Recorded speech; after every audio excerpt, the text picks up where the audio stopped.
I can only think of one good reason to use a fertilizer derived from biosolids. Other than that, they're just not part of my plan anymore. What is a biosolid fertilizer? You might often hear the words organic or natural, but unless the label on the bag says derived from biosolids, I'm not talking about that kind of fertilizer. This description comes from the United States Environmental Protection Agency. Biosolids are a product of the wastewater treatment process. During wastewater treatment, the liquids are separated from the solids. Those solids are then treated physically and chemically to produce a semi-solid, nutrient-rich product known as biosolids. The terms biosolids and sewage sludge are often used interchangeably. When applied to land at the appropriate agronomic rate, biosolids provide a number of benefits, including nutrient-rich addition, improved soil structure, and water reuse. So it's not to say that these types of fertilizers don't have their place in lawn care. I just don't find them beneficial for me anymore. And here's why. As I've gained more experience in lawn care, I've become more confident in using products. And the main reason I used to use biosolids was it doesn't burn your lawn. So if you're a lawn care rookie and just getting started, this is one advantage. You don't have to worry about applying too much and frying your grass. But if that's the only reason I'm going to use it, the number one reason I don't want to use it is it's just way too expensive. I don't have to be a math whiz to know that these biosolid products can be twice as much or even more expensive than just your general all-purpose fertilizer for 1 pound of nitrogen. For the cost and the benefit of not burning, it's just too expensive for me.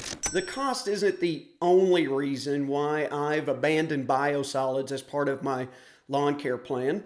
As the years go by, I've also just lowered my expectations out of what I want from my grass.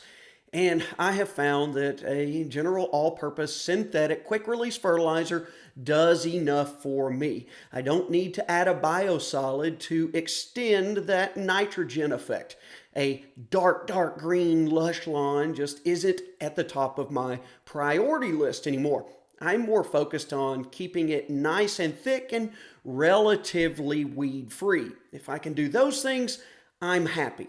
But that's still not the most important reason why I've moved away from biosolids. As the years have gone by and I become more and more educated in lawn care, I start to rethink some of my practices, in particular the use of phosphorus.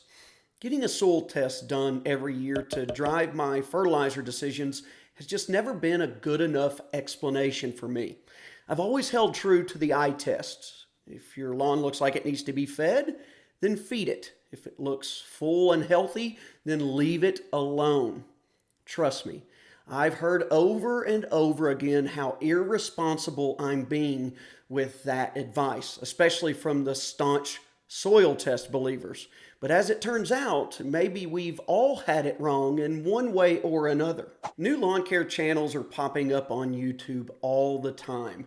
But it wasn't until I started watching Dr. Travis Shaddix over at Turfgrass Epistemology that this all made more sense to me. He provided real evidence that finally got me rethinking my approach and practices to phosphorus. Now, I'm going to keep my comments on him short so as not to misquote him or put words into his mouth. As he explained things, research indicates that soil test numbers don't always provide a reliable means to dictate the nutrients your grass needs from fertilizer. In other words, those soil test numbers don't mean much. Most of the time, all your turf grass really needs is nitrogen, and that's it. Only when you see a problem in your lawn, the key point being see, should you consider other nutrients to fix it. At which point, perhaps there's an issue with your phosphorus and or potassium levels, and a soil test might help guide you.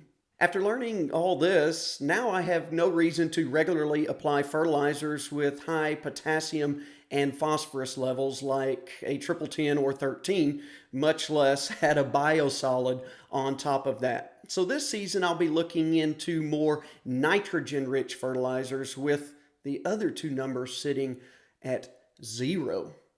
Even further, I have no reason to ever perform a soil test on my lawn to dictate my fertilizer decisions, unless, of course, I see something wrong. So until then, I'm going to keep relying on the one method and two things that have never let me down: my own eyeballs. And those are the reasons why I'm done putting too much crap on my lawn. Thanks for being here. I'll see you next time.